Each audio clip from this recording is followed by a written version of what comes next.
चलिए देखते हैं आज का क्वेश्चन ऑफ द डे, जो कि काफी इंटरेस्टिंग है। सवाल है ये, the number of integers n that satisfy this inequality. जैसा कि आज की डेट में आईबीपीएस पीओ मेंस या एसबीआई पीओ मेंस में कुछ अलजेब्रा बेस्ड क्वेश्चंस भी पूछे जाने लगे हैं, है ना।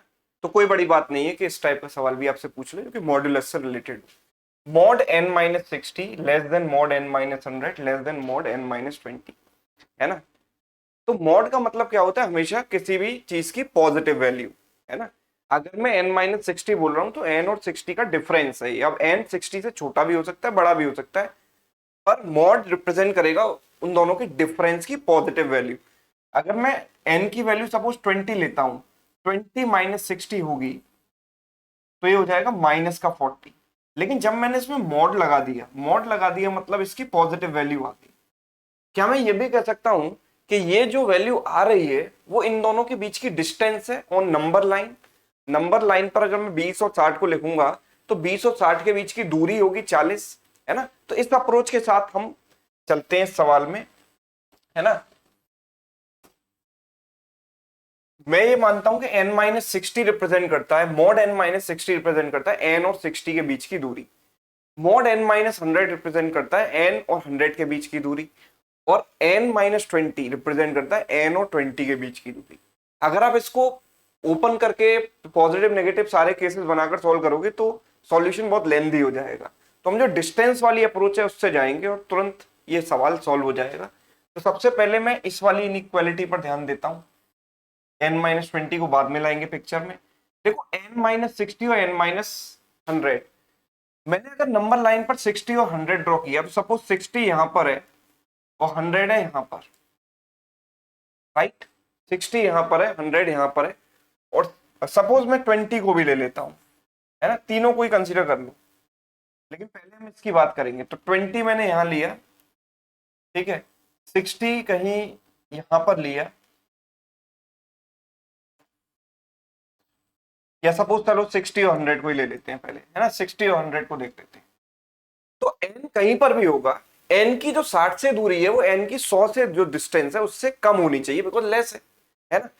तो अगर मैं इनका मिड पॉइंट देखूं तो एग्जैक्ट मिड पॉइंट क्या होता है? दोनों से इक्वल डिस्टेंस होता है, इक्वल डिस्टेंस पर 60 और 100 के जो एकदम मिड में होगा, इनके बीच की डिस्टेंस है 40। 40 को हाफ किया तो 20, तो इससे 20 डिस्टेंस पर क्या होगा? 80।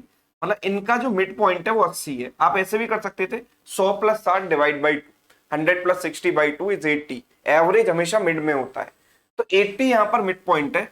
तो अगर मुझे एन को कहीं रखना है तो मुझे ऐसी जगह रखना पड़ेगा कि एन की 60 से जो दूरी है वो कम हो कंपेयर टू एन की 100 से जो डिस्टेंस है। तो डेफिनेटली मैं एन को इस रेंज में कहीं भी रख सकता हूं, मैं एन को इस वाली रेंज में कहीं भी रख सकता हूं।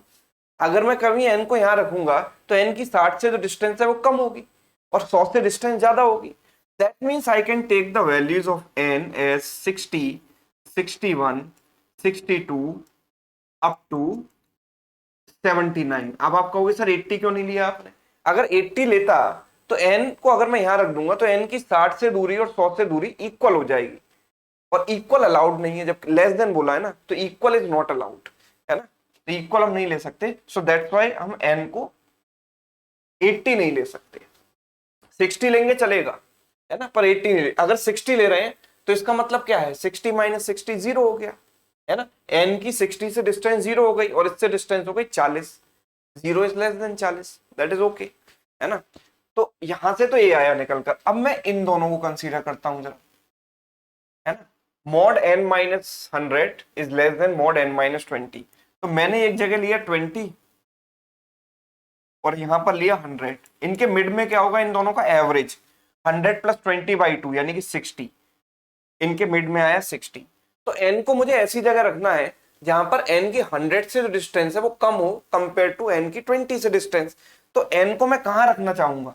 100 से डिस्टेंस कम होनी चाहिए, मतलब n 100 के ज्यादा नजदीक होना चाहिए, मतलब मिड पॉइंट से राइट साइड में होना चाहिए। मतलब I can put n anywhere between these two points. 60 और 100 के बीच में कहीं भी रख सकता हूँ, 61, 62 अप टू 100 कहीं भी रख सकता हूँ। तो मैं ये कह सकता हूँ कि n की जो वैल्यू है according to this inequality 61, 62, 63 up to 100 कुछ भी हो सकती है, लेकिन मुझे तो इन दोनों इनइक्वालिटी को सेटिस्फाई करना, मतलब ये वाली भी और ये वाली भी, ये दोनों कंडीशन सेटिस्फाई करनी है। मतलब एन की मुझे वो वैल्यूज चाहिए जो इसको भी सेटिस्फाई कर रही हो और इसको भी सेटिस्फाई कर रही हो, है ना, तभी तो दोनों सेटिस्फाई हो पाएंगी।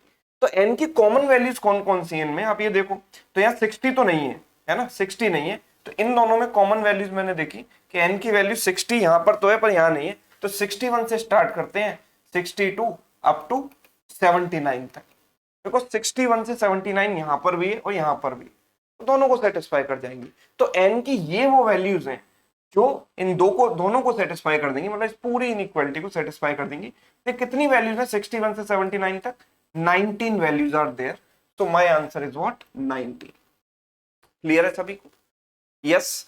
तो ये जो डिस्टेंस वाली अप्रोच है मॉड वाले क्वेश्चंस की, जो इनइक्वालिटी वाले सवाल हैं, वो आप लगा सकते हो, बहुत आराम से सवालों को सॉल्व कर सकते हो विदाउट मेकिंग केसेस। ठीक, तो ये अप्रोच आपको कैसी लगी कमेंट करके जरूर बताइएगा। वीडियो को लाइक करना और दोस्तों के साथ शेयर करना ना भूलें। अगर आप चैनल पर नए हैं तो चैनल को सब्सक्राइब जरूर करके जाएं। Thank you so much.